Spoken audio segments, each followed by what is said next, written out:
Elise Bunrang, and in this video, I'm going to be answering 5 nutrition questions that are found on the Clean Recipes Eating and Support Facebook group.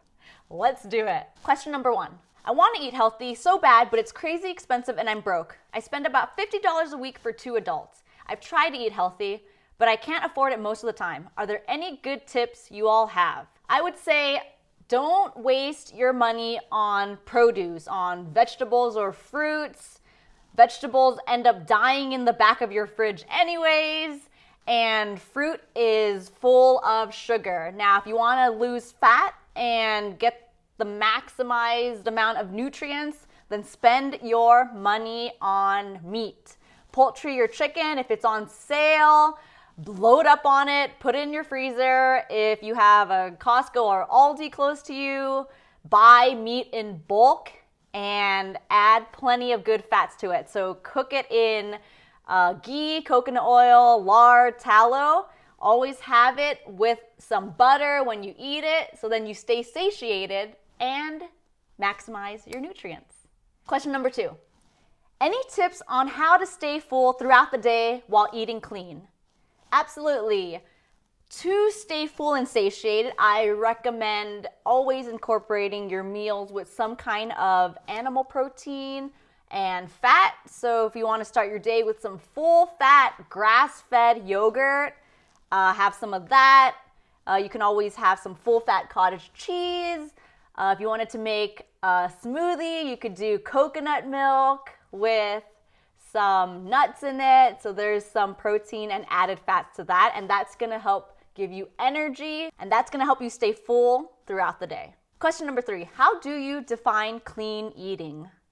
Clean eating to me is not consuming any kinds of processed seed oils, refined carbohydrates, so starchy carbohydrates, which would be breads, flour, pasta, rice, and also limiting how much sugar you consume, and that includes fruit as well. And that's how I define clean eating. Question number 4, are lentils okay? You know, it's kind of dependent on your goal. Now, if your goal is to lose fat and maximize your nutrient absorption, I would not recommend eating lentils. This is kind of dependent. Lentils are considered legumes, and if you wanted to have them and maximize the amount of nutrient absorption through them, you would have to soak them overnight, which is going to help break down the anti-nutrients and the phytic acid, and it's going to make the nutrients more readily available.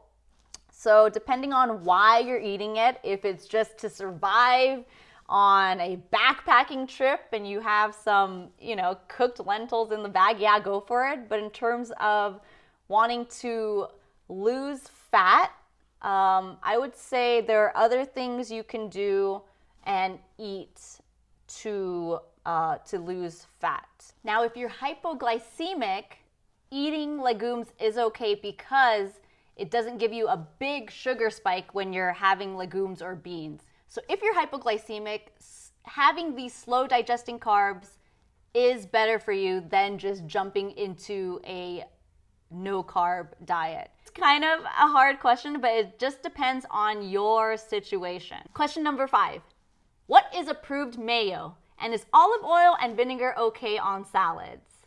Approved mayo would be mayo that is made with avocado oil, pure olive oil, as long as it has 0 vegetable oils, which would be canola oil, soybean oil. Those are the most common types of processed seed oils found in mayonnaise. And is olive oil and vinegar okay on salads? Yes, as long as it's good quality extra virgin olive oil. So there you go. Those are the first 5 questions I saw come up on the Clean Recipes Eating and Support Facebook group. I'm definitely going to be making more videos answering so many more questions that come up on that Facebook group. If you have any other nutrition questions that you'd like me to answer, For the next YouTube video, go ahead and put it in the comment section below. And if you're not subscribed, go ahead and click subscribe and the notification bell so you can get notified when I release new videos every Wednesday and Friday. Thank you for watching.